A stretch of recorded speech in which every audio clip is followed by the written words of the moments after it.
Now that we have those images saved out, we can get started with coding. I'm using Espresso here, which is my code editor of choice, but you could use TextEdit or Notepad or anything else. I've got a basic project set up with a index file. Those images that we just saved out are right here, and then finally a style sheet. Alright, so a little bit of basic HTML up here. The title I just put in there, and a link to the style sheet. Here in the style sheet, let's get started. So first we're going to style our background. We want a black background, and then we're going to link to our background.jpg image. And we're going to say no repeat. And for the alignment, we want center top. Remember, it's always X, so horizontal, and then Y. Just remember that from your high school geometry. Alright, so let's save that, and then go to our index and say open with Chrome. And I'll pull this over so you can see it. And that's what it looks like. And the important thing to note is when you drag this out, we have at least a decent transition to black. That could be a little better, but it's fine for now. So I'll resize that. Now, still here, or in the HTML file, we're going to need some basic styles.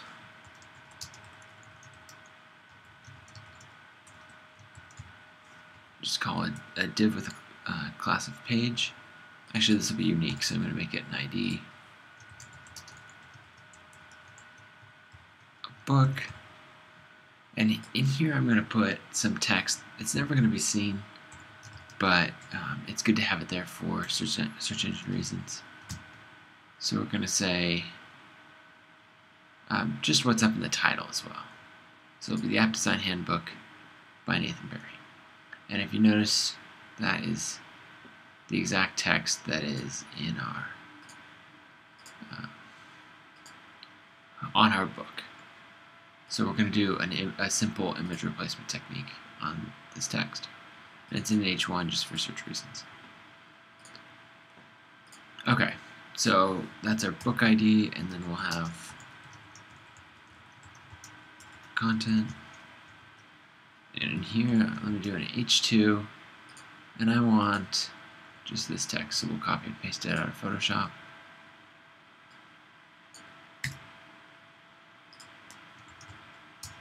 And then we'll do an H3 with the line beneath it.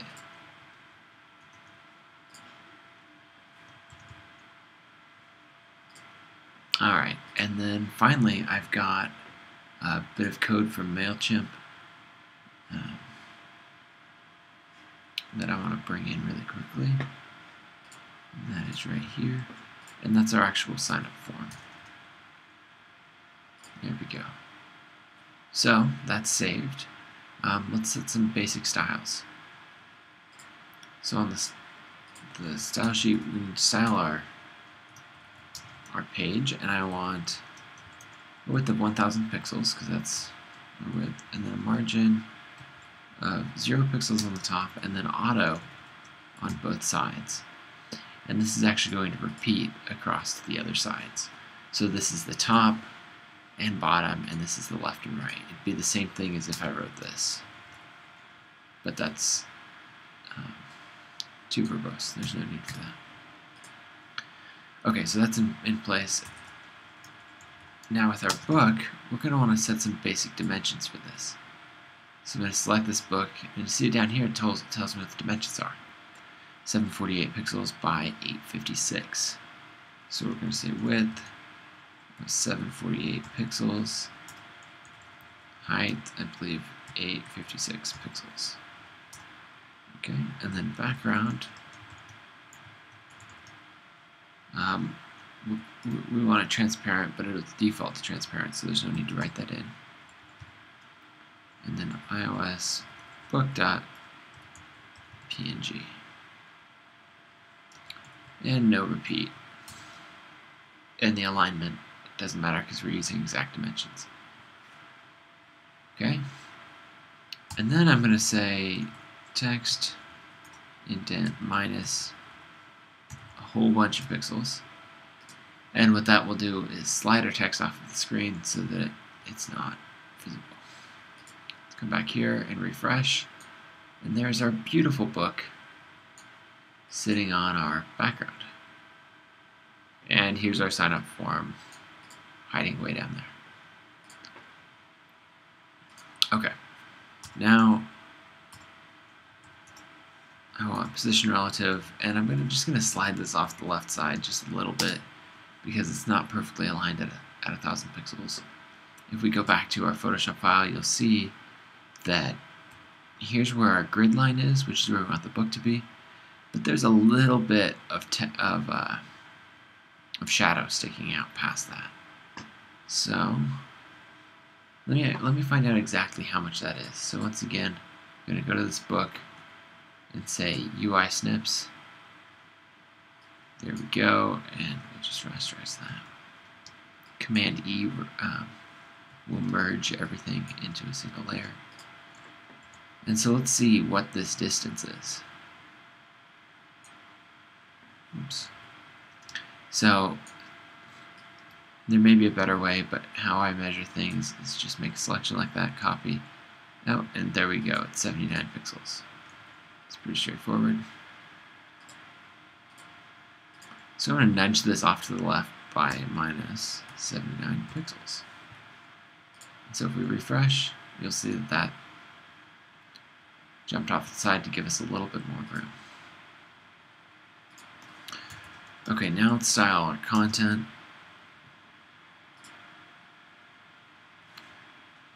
Here I'm also going to say we need a width. Let's find out roughly what that would be. I'm going to press Command Alt Shift and E, and that merges all my layers together into a single layer at the very top. And that lets me make some basic calculations, or lets me make selections the same way I did before.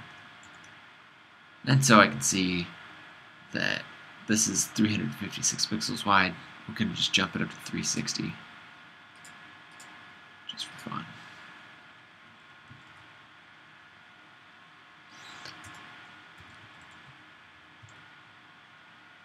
And then margin top, I'm just going to guess some values. Let's see.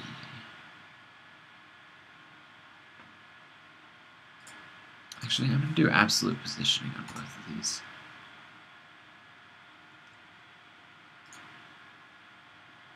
Or on that one to take it out of the document flow, and this one will be fine. I just don't want them to interfere with each other. This is such a simple page that it doesn't matter that much.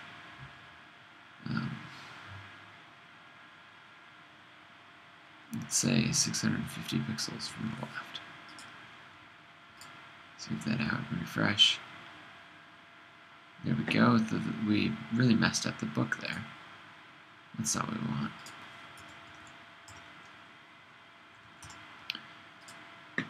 So what basically happened is the margin for this box got applied to the margin for content. This 500 pixel top margin got added to this page, which is an annoying bug. That's why I'm going to switch away from using margins to using positions. There's a whole bunch of ways around it, but that's the one I want to use right now. And I'm actually going to measure this top distance just because. And 420. So that bumps that up just a little bit.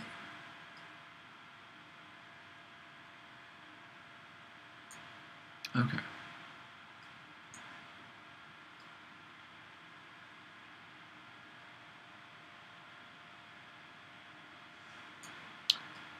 All right. So one thing that's happening is that this book is pinning to the left edge, which is actually not what I want. It should be positioned absolutely relative to this page. So what that means I need to do is add position relative here.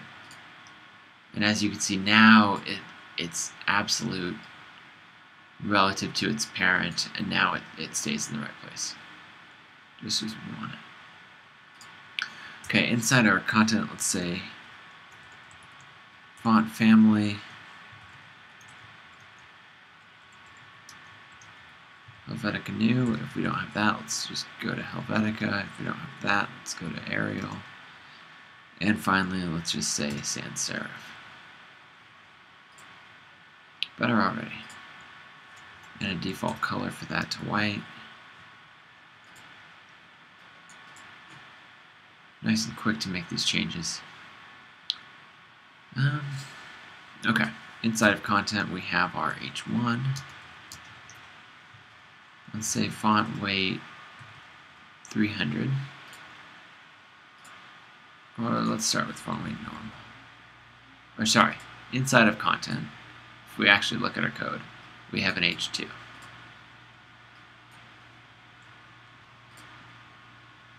There we go. So that thins it out a little bit. Then let's add a text shadow of 0 pixels. So that is our X offset. 1 pixel, our Y offset. And 3 pixels, which is our blur.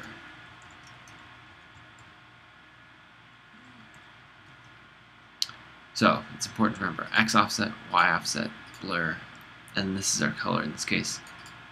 These 3 zeros in the RGB mean black, and then the final value would be the A, the alpha channel, which I set to 0.5. So this is a 50% black, or a black with a 50% opacity, I should say. You can see that a little bit there just showed up. Okay. Now I'm going to copy and paste this for H3 and do the same thing. In this case, I want to set the color to something that's maybe not quite as bright. We'll say B. And just darken that a little bit. Alright, let's refer back to here, and as you can see, this font weight of normal is still a little thicker. So I'm going to add another one of just a font weight of 200. And that thins it down nicely. Any browsers that don't support that will default to the normal. And let's thin down the next one too. Perfect. Okay, so that looks pretty good. Though my text is wrapping in a slightly different place on each, and I'd rather it wrap further along. So I'm going to take my content width and drop it down to 350. Nope, didn't quite do it. Maybe 340. Really, I just want iOS to wrap to the next line right there. So I'll stop changing those values and add a padding right of 20 pixels. Still not enough. Just experiment with some values. There we go. Okay. Now it's wrapping at the location that I would like it to. So now let's style this form.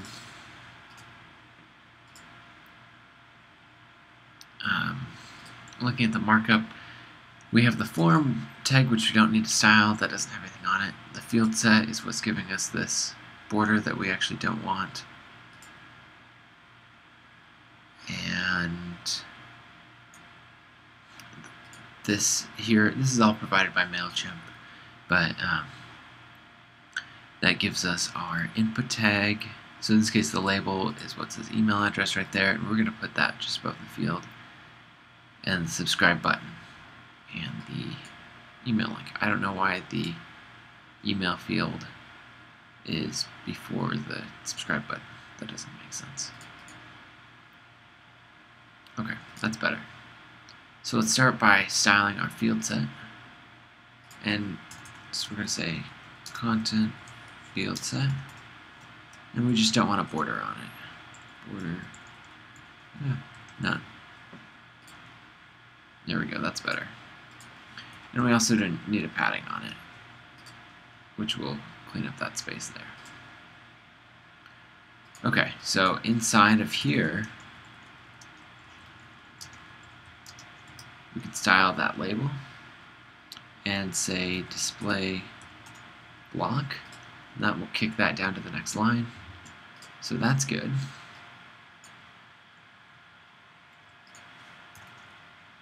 Now let's look at what classes we have on here. So, because these are both inputs, but they're a text field and a button, which are totally different. So conveniently, there's some classes on here, a class of text and a class of button. So we're going to style those. We're going to say input.text for our text field.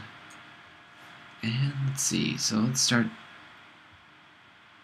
give it a greater padding. We're going to give it our own border. For now, I'm just going to make it totally black. Save that. That's what that looks like. I don't like their selection glow, so I'm going to get rid of it for now. We'll handle that at a later point. Okay. So looking here, what we want is a nice big field.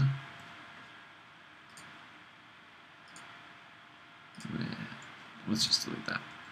So the nice thing is we can go look at what our actual styles were.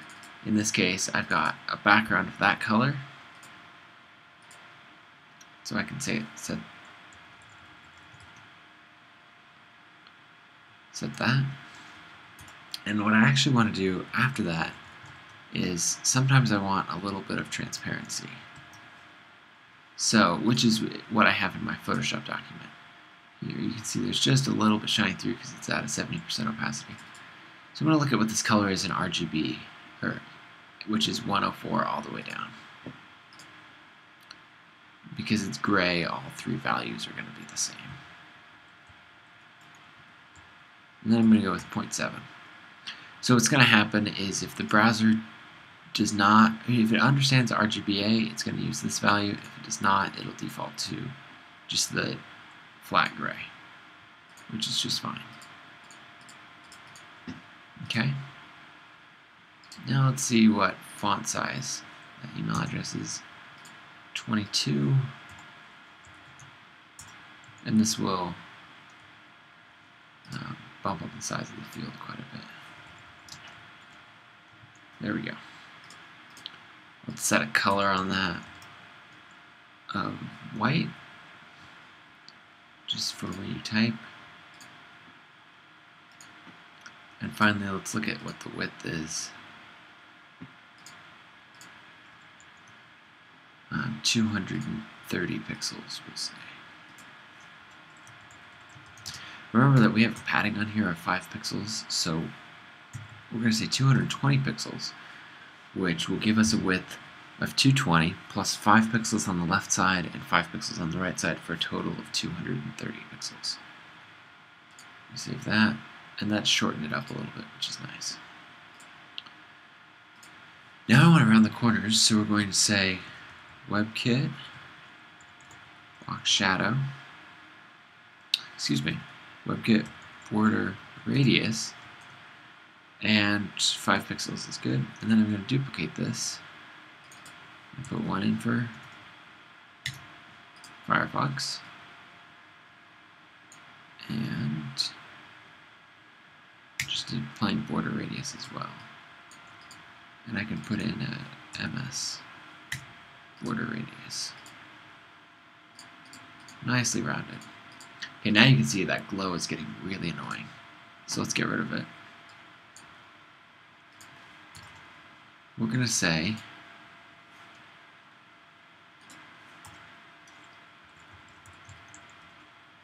outline none. Oops. Now it's not there. But we want something to say that we've selected this field. So for right now, we're just going to do something really simple and brighten the border, say. So we're going to add a pseudo class of focus, and then on focus we're going to say border, that's a medium gray instead of our black, or that's a dark gray. Just to show you, I'll put it up at 999. So you can see that. I actually don't like how that looks. So for now, I'll just brighten it a little bit. And that's better. That's fine. Okay, now I want a box shadow. So I'm going to say WebKit. Okay, and so we want 0 pixels, 1 pixel, 0 pixels. So once again, it's the X offset, the Y offset, and the blur. And then we're going to go with white. And just a little bit. So pure white with a 30% transparency. See how that looks? And that gives us that little highlight down there. It's a little too strong, so I'm going to drop that back a little bit.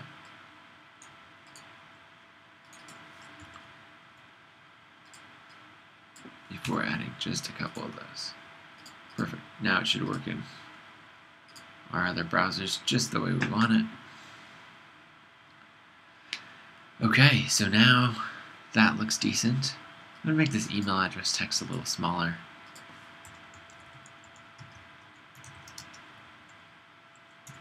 (14 pixels, not 24. And add a text shadow.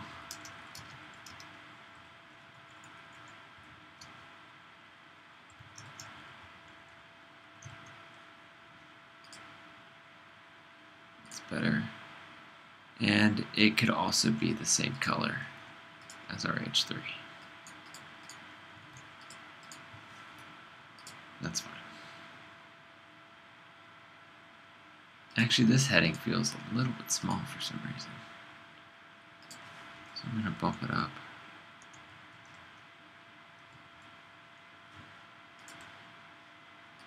And then, in that case, it wraps without needing to do the weird padding thing. So I could have saved some time by just doing that up front. Oh well.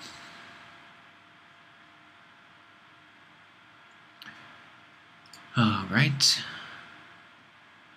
That's all there and good. So it's just the subscribe button. So in that case, I'm going to grab just a nice background color. And we're going to style our content field set input.btn.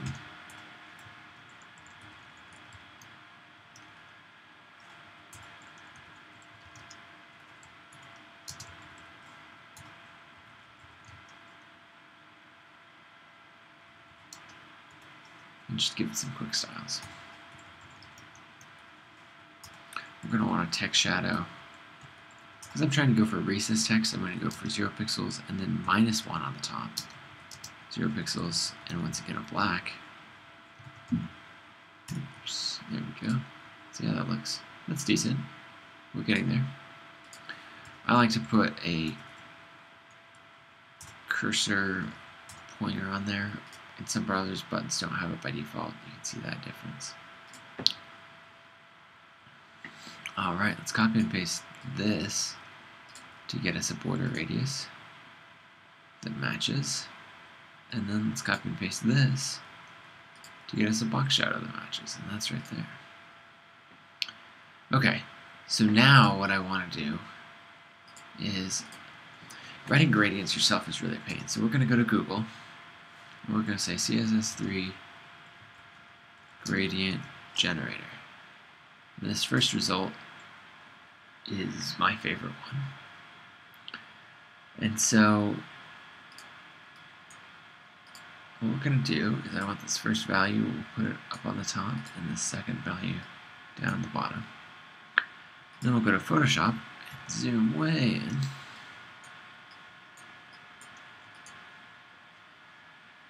And I'm just going to use my color picker. There's my top gradient. Go back to Chrome. Go to my top color. And then come back here. And there's my bottom color.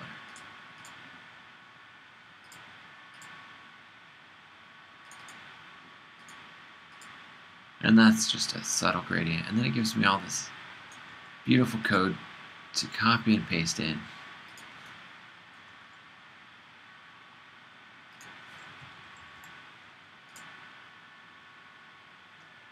And then when I come back and refresh, you can see there's a little bit of a gradient there, which is perfect.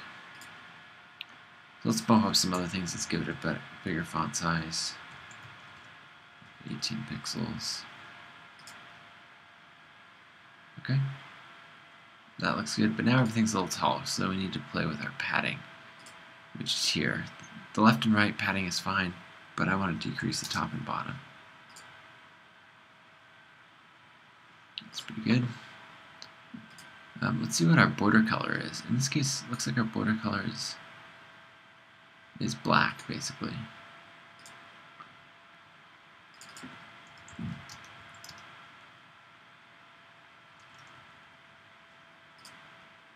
Okay, that looks a little more crisp. We're still a tiny bit too tall. Maybe 2 pixels, so let's drop that down.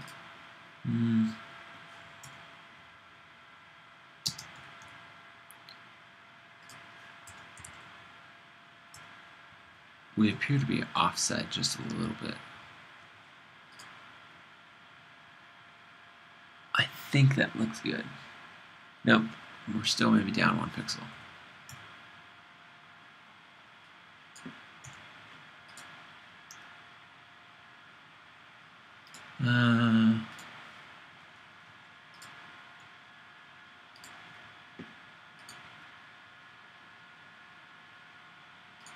It looks slightly misaligned to me still.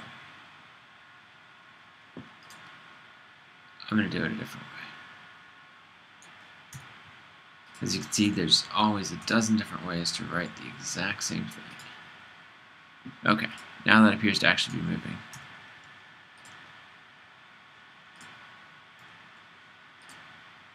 Perfect. There we go. Now I'm going to add another box shadow. This one will be inset.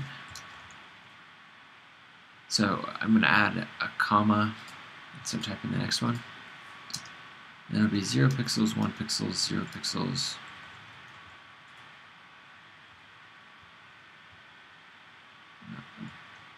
And once again, this one's going to be white. I'm going to save it and just see how it looks. I didn't see that show up at all. Oh, and I know why. Actually, the version of WebKit that I'm running uses this box shadow declaration rather than the WebKit box shadow. So it was getting overwritten. There we go. Tiny bit of a highlight on the button. Just to match.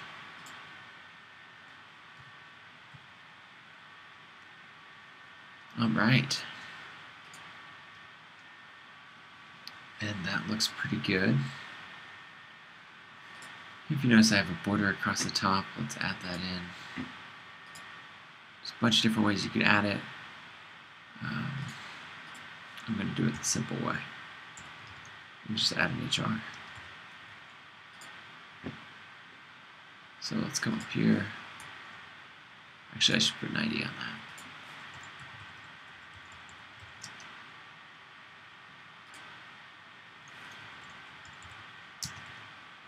Let's say margin 0 pixels, padding 0 pixels, height 5.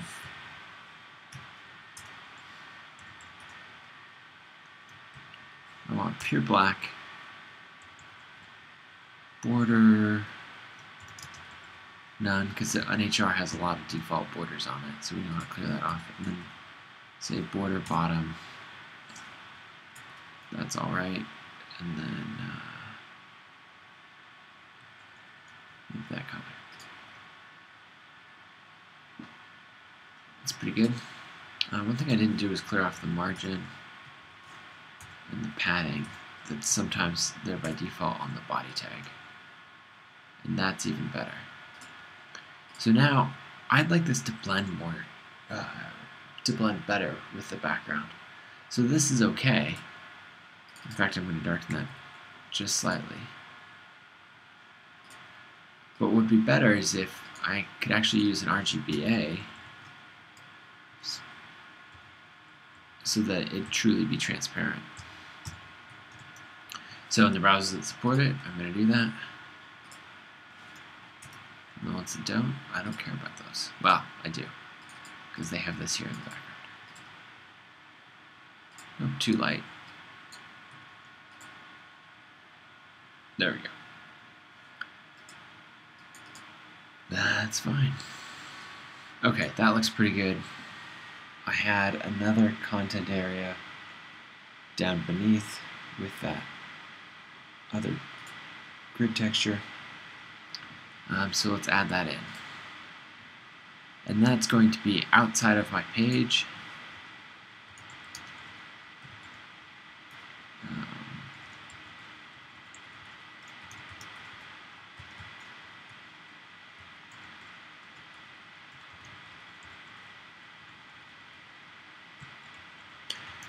I'll show you in just a second why we need these two divs. And nothing needs to go there for now, because as you can see here, that was totally empty.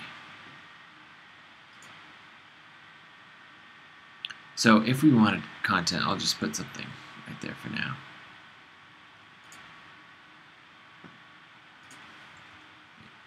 We would want it to be centered.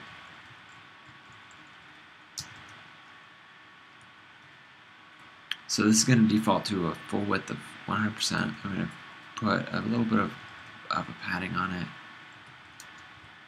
So it's 20 pixels on the top and the bottom, 0 pixels on the left and the right. Background, let's just, for a color, let's just grab one of our grays here. And then, I don't need any. Image, and then our image is grid, texture.jpg,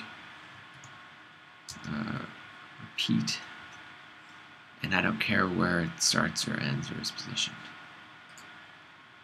Let's see how that looks. Alright. It's a random place for it to show up, but that's okay. So now what I want is secondary content inside. What I need with this is, you see how here this is hanging off all the way on the left edge rather than being centered at 1000 pixels. That's what this one's going to be for. So I'm going to do the margin 0 auto and then width 1000 pixels. And now you can't see it, but it's centered right behind that word. Okay.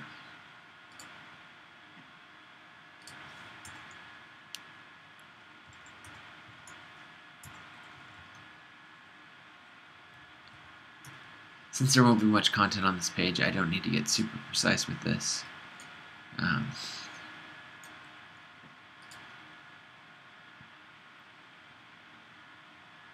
But that's okay.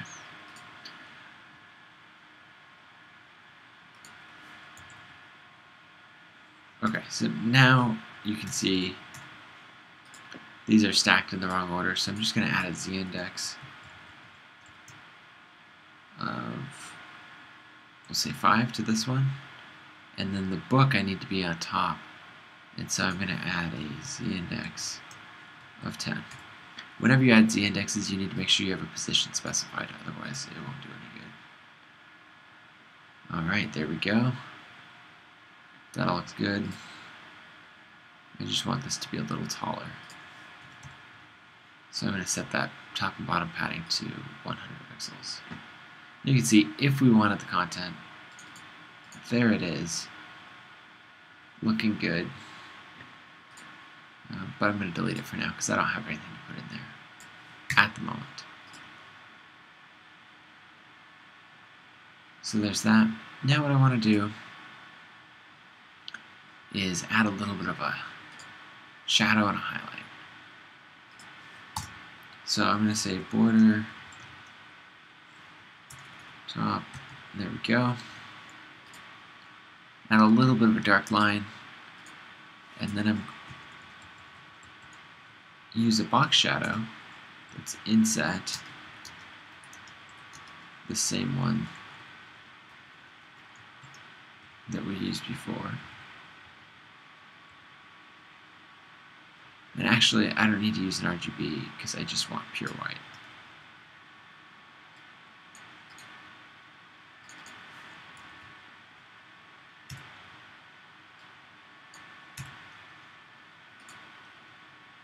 There's a little bit of a white highlight across there, which I think looks nice.